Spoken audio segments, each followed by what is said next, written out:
speech. I really liked when he said we are not as divided as we thought we were. My name is 𝐏𝐨𝐬𝐬𝐢𝐚. Nigeria's unity, faith, peace, and progress is personal. I cannot divide myself. We have to work. Our next speaker is Dr. Joe Abbah. Dr. Joe, thank you. Dr. Joe is the country director of DAI, an international development company that works with governments, donor agencies, private corporations, and philanthropies in over 100 countries. Before joining DAI in September 2017, Dr. Abbah was the Director General of the Bureau of Public Service Reforms in Nigeria, where he emphasized the need for public sector reforms to focus on tangible improvements in the lives of citizens and not just administrative reforms. He led improvements in the processing of driver's licenses, international passports, tax clearance certificates, and national identity management. He also led the institutional reform of dozens of agencies and parastatals. Prior to returning to Nigeria in 2003, he worked in various public sector organizations in the UK, including the Prime Minister's Office of Public Sector Reforms. Dr. Joe is an internationally recognized expert in governance and institutional reforms, political economy analysis, and change management. Joe is a barrister and solicitor of the Supreme Court of Nigeria and the solicitor of the Supreme Court of England and Wales. He holds a PhD in governance and public policy analysis from Maastricht University in the Netherlands, where he teaches part-time. Please welcome, for his first experience at the platform, Dr. Joe Abbah.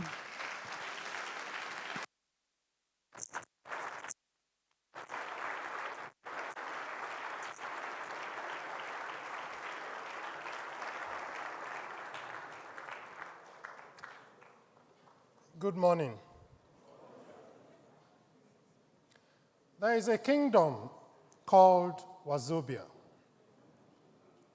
Wazobia is a kingdom of 36 villages with an 𝐏𝐨𝐬𝐬𝐢𝐿 and 36 Igwes. The current Wazobia was started as a strong man. Wazobians like strong men. He was perceived as being so strong that he was called Ebubedike, the warrior whose aura alone is enough to defeat his opponents without him needing to lift a finger. Some called it body language at the time. Wazobia has done well in some areas. He's done well in infrastructure. But there's no security to use it with. There are no cowries in circulation, no light, no petrol, no jobs. Wazobia is blessed by the gods with very many people who can sing very well. One of them is a true Wizkid. Another one is a rich man's Pekin that really knows how to sing.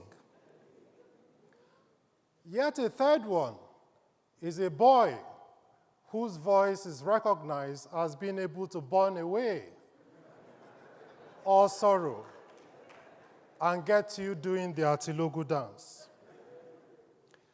Yet another one invites Wazobians to carry shoulder because they are so blessed. But while all of these young people are singing these sweet melodies, some others are singing, "Honorable Minister, off your mic." Who's that shifting in his seat? You. Stop shaking your head. Stop shaking your head. You see, when someone starts to talk about uncomfortable truths, a number of people start to shift in their seats. We Igbo say that old women are usually uncomfortable when dry bones are mentioned. The forensic audit that the Honorable Minister was being told to off his mic about has now been permanently offed. Since the minister stopped ministering, the forensic audit has gone the way of flesh.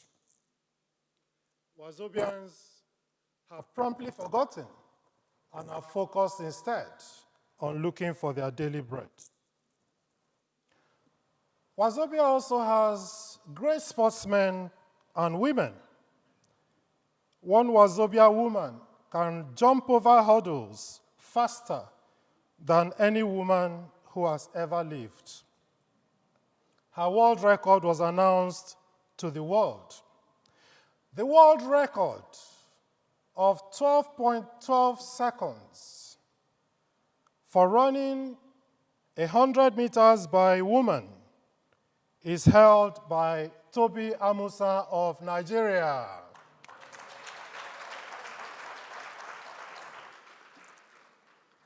But as that announcement was being made, you can also hear another announcement in your head. The world record for constantly collapsing goes to the Nigerian national grid. I noticed you didn't clap for that one. On October 20, 2020, the youth of Wazobia said, enough is enough. But 𝐏𝐨𝐬𝐬𝐢𝐚 sent Godo to show them who is 𝐏𝐨𝐬𝐬. Since then, there's been an uneasy calm. However, as our people say, the fact that the water is calm doesn't mean there are no crocodiles swimming underneath. There's a group in the Wazobia kingdom known as 𝐁𝐞𝐭𝐭𝐞𝐫. They are the ones that make all the laws. They are so powerful that they decide who gets any cowries. Even the 𝐏𝐨𝐬𝐬 cannot get any cowries until they say so. Every year, they share money to any group they like. Every day, they create new agencies to take even more money from Wazobia. Whenever it gets near to the time when a new 𝐏𝐨𝐬𝐬 is to be selected, they will usually put up a show where they will invite a number of the agencies that they themselves have created and start to ask them why they were not remitting money to the country.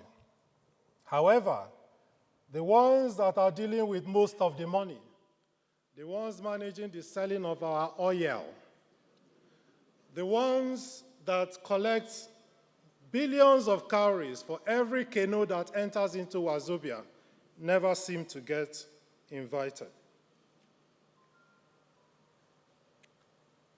The economy of Wazobia is very bad. The Wazobian cowrie has lost 95% of its value in the last 5 years. But there's somebody who's responsible for making the cowries valuable. His job is to govern the central barn where all of Wazobia's yams are kept. But instead of focusing on his job, it was reported that he too wanted to be 𝐏𝐶.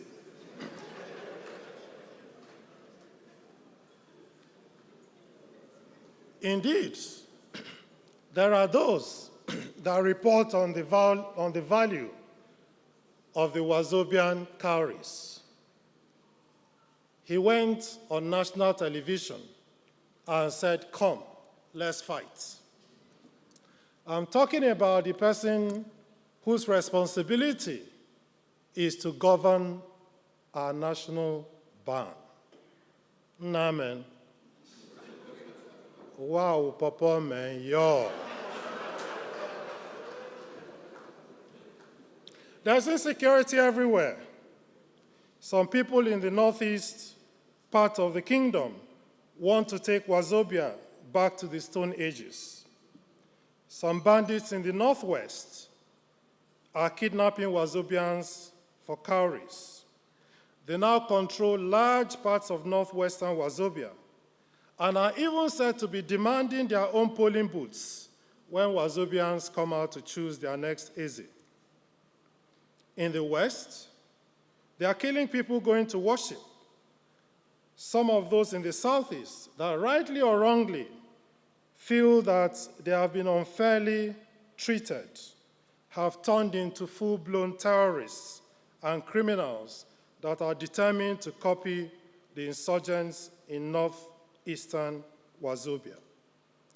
Those in the extreme south are quietly licking the oil and are not complaining. Now, Wazobia is at the threshold of choosing a new 𝐬𝐶𝐬𝐬. The people in this market square have said that a better Wazobia is possible. That is difficult to argue against because we Igbo say that when a man says yes, his chi also says yes. Ndi Wazobia have now approached the 𝐬𝐶𝐬𝐬 of Wazobia Kingdom, moi, to tell them how Wazobia will be better, why it will be better, and what will be better. They want 𝐬𝐶𝐬𝐬 to tell them what the new 𝐬𝐶𝐬𝐬 and its 36 Igwes would expect when they come into office next year. Now, 𝐬𝐶𝐬𝐬 is the mouthpiece of the gods. He is half man, half spirit. He speaks truth to power and fears no mortal. Those seeing him for the first time in the flesh are surprised at his slight physical stature. They expected him to be a heavy-set, fearsome man with a booming voice. Instead, he's only a gentle, slim, tall man. Some have even accused him of being handsome. Falsely. Several times, children of anger have told him, 𝐬𝐶𝐬𝐬, stand in one place so that we know where to stone you. But he has consistently refused because he has worked with different 𝐬𝐶𝐬s all his life. He knows that there's no saint among them. He prefers only to stand on the side of Wazobia. Some say he doesn't speak because he's looking for appointments. He's not. His needs are few, especially as John the Baptist. He only eats locusts and wild honey in the bush. 𝐬𝐶𝐬𝐬 has now been invited to address the 36 villages that make up Wazobia at this market square. The fearsome young warriors of Wazobia have finished their war dance. The nubile Wazobia maidens have finished their graceful yet seductive dance of the maidens, the 𝐁𝐞𝐭𝐭𝐞𝐫. As they are finished, the dirty old men in the audience are licking their lips and have successfully tucked their eyes back into the sockets. They turn to each other and say, Nna, that 𝐏𝐨𝐬𝐬𝐬 Okorafor's daughter, she has very nice elbows.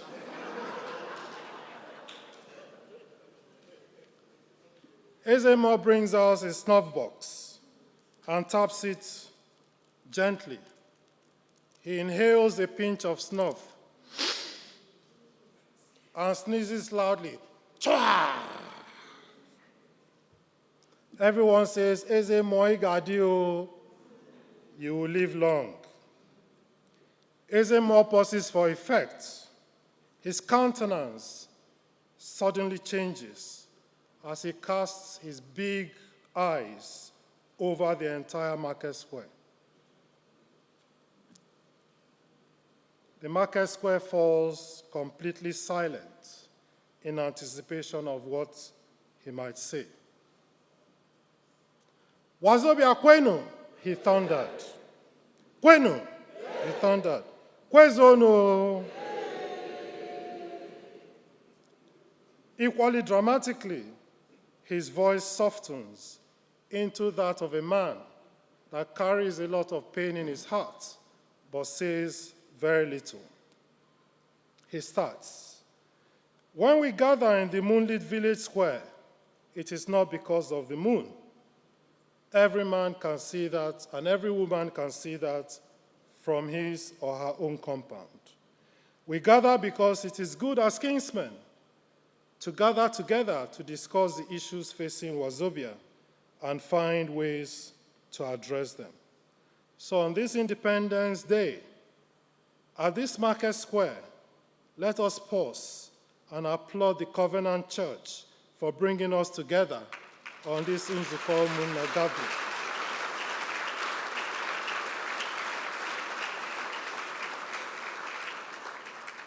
Ndị Wazobia, the gods are angry. A lot of blood has been shed recently. Ethnic groups are killing each other in the north. People are being killed in houses of worship in the west. And brothers are beheading brothers in the southeast, to Fiakwa. The first thing the new Eze Wazobia must do is to stop the bloodshed. He must ruthlessly crush the insurgents, the bandits, and the unknown gunmen. He has the technology and the Secret Service know-how to do so. If he doesn't, he must urgently get them. He should seek the help of other kingdoms where necessary. He must have the courage to grind them into dust without thinking about any second term. The current Eze finally has started to motivate our young warriors. They are willing and patriotic. Let us also pause briefly to appreciate the sacrifice they make on a daily basis on behalf of all of us to check the activities of these evil men.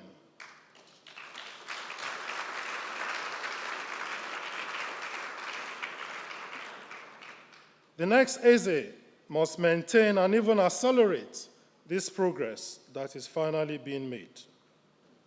Next, Wazobia is more divided than it has ever been. Eze Wazobia must go back to the National Conference of 2014 or convene his own if for any reason he doesn't like the outcomes of that conference, but we must talk. We must talk in a way that enables us to fashion the Wazobia we like and the kind of Wazobia that we can all sign up for. The tablet of stone that is the supreme law of Wazobia, which some call the Constitution, is no longer fit for purpose. It was based on the presumption that there will always be money and that all we need to worry about is how to share that money equitably. We don't have that money anymore. We have borrowed so much urgent 2K that, like Udoka, Okonkwo's father, and things fall apart, lenders will soon start avoiding us. Our government is too big and wasteful. Eze Wazobia needs to find the courage to stand up to his party and the legislators to cut waste. He must implement the report by Mazi Orosanye. Eze Wazobia cannot stop the legislators from creating yet more agencies, but he can refuse to appoint into them or to set them up. If there are no appointments into them and they are not set up, there will be no cowries for them to waste.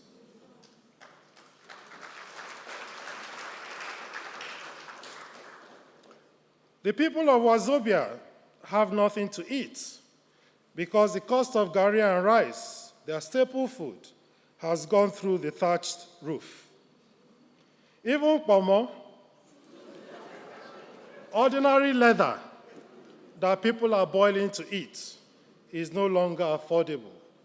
The new Eze must bring down the cost of food. There is no power to light up houses or factories.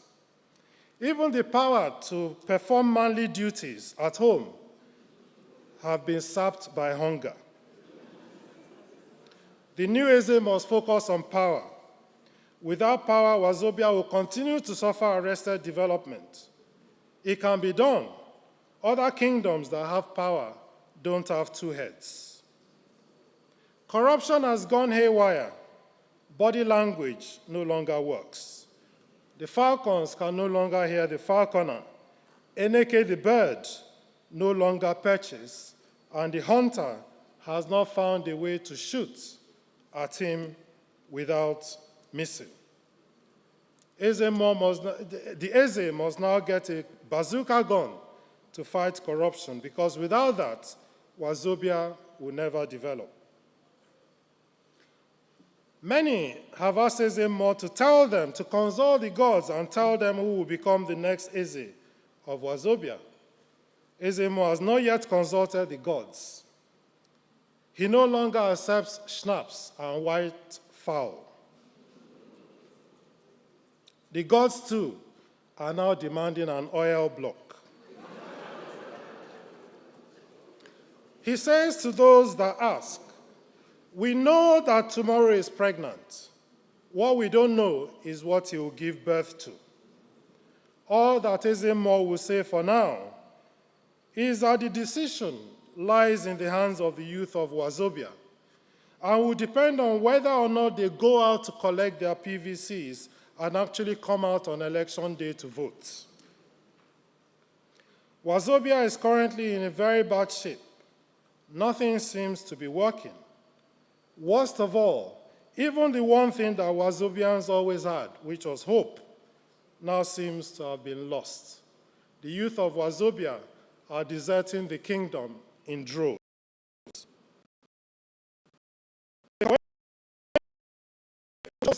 The first 3 years, blaming those that went before him, or blaming the youth of Wazobia that are just trying to survive.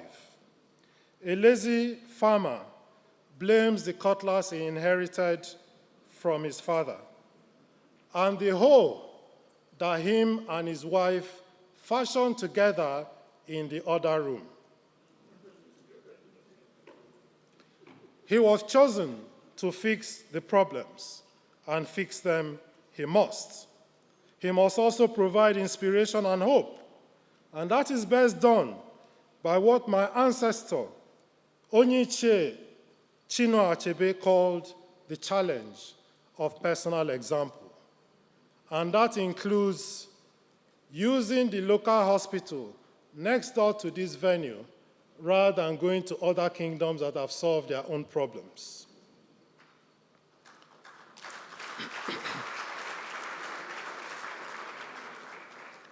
As things currently stand, our children will still be sitting at home by the time the next 𝐏𝐨 comes in because their teachers have been on strike. Nobody seems to care anymore except the poor students. Those in government are still collecting their salaries. Their teachers are doing their consultancy assignments and getting paid. Only the children have nothing doing. Even the crypto they were managing with has now been banned. And worse still, the crypto people say that the bears are currently in the market and nothing is happening. As they pain them,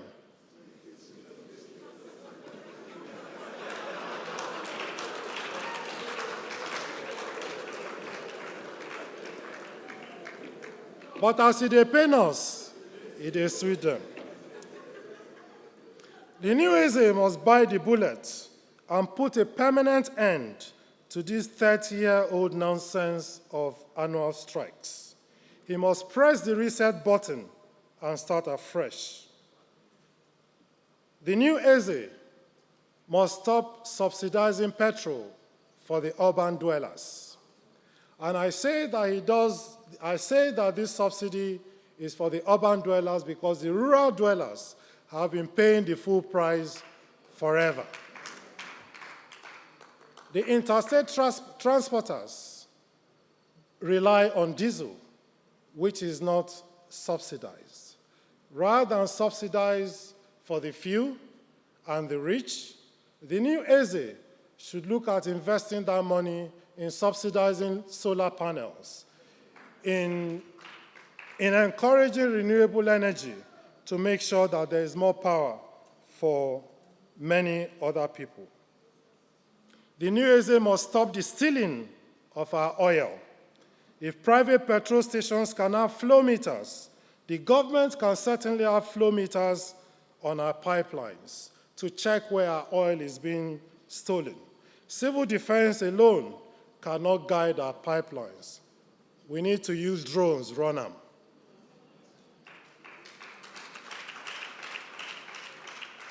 Despite all the doom and gloom, Wazobia has some of the brightest and most resilient people on earth. Our young people are leading the world in making it easy to pay for things. They call it fintech.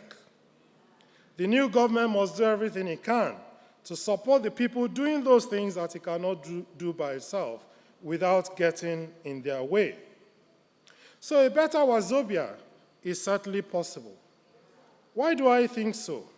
Well, I'm not one of those that cite small city-states like Singapore, autocracies like China, or small cities ruled by absolute monarchs like Dubai. I will instead cite the example of the Kingdom of Bangladesh. Bangladesh is a poor, populous country just like Wazobia.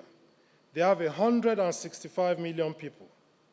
According to the Financial Times, around 1990, 44% of Bangladeshis lived in extreme poverty. The figure for Nigeria today is about 33%. The per capita income of Bangladesh in the 1990s was less than $500, a quarter of Wazobia's current per capita income. Bangladeshi women had an average of 5 children per woman. Today, despite all its problems, the country has been transformed. GDP per capita has increased 8 times. Women now have an average of 2 children each, meaning that more money can be spent on education and that banks have more money to recycle to industry. The proportion of people living in absolute poverty has more than halved. Bangladesh is still poor, still struggles with political unrest, environmental risks, and high levels of corruption, just like Wazobia. But if you look at it in the long term, Wazobians are now, if you look at it in the long term, Bangladesh has embarked on the development journey. It seems to me that Wazobians are wiser now and are no longer expecting a Messiah that will come and work a miracle. They just want someone that will start Wazobia on that journey of development. Charlie Robertson, an economist, attributes Bangladesh's development success to 3 factors, and he says they are literacy, electricity, and fertility. He argues that one of the prerequisites for an industrial start is an adult literacy of more than 70%, an electricity supply of more than 300 kilowatts per hour per person, and a fertility rate of less than 3 children. Bangladesh has passed all of these tests. Wazobia is currently failing all of these tests. Wazobia has an adult literacy rate of only 62%. Electricity per capita is reported to be only 150. Fertility rate in Wazobia is 5.32 per woman, which is above the recommended rate. Today, Bangladesh is making progress. However, Mr. Robertson's theory is not infallible. It's always dangerous, you see, to put absolute figures to what may be tipping points. So Malcolm Gladwell, for instance, says you need to practice for 10,000 hours to master a skill. Who says that 9,999 hours will not be enough. However, it is clear that we can make progress if we invest more in education, if we increase our power supply, if we reduce our fertility rates. It can be done if we can find the will. And looking at reducing our fertility rate is a difficult one. There are, of course, drastic ways in which you can do that. But a better way to do that would be through education, through making people see the difference between multiple births and poverty. Hold on. The gods are speaking to 𝐏𝐶𝐬𝐬𝐢𝐛𝐥𝐞.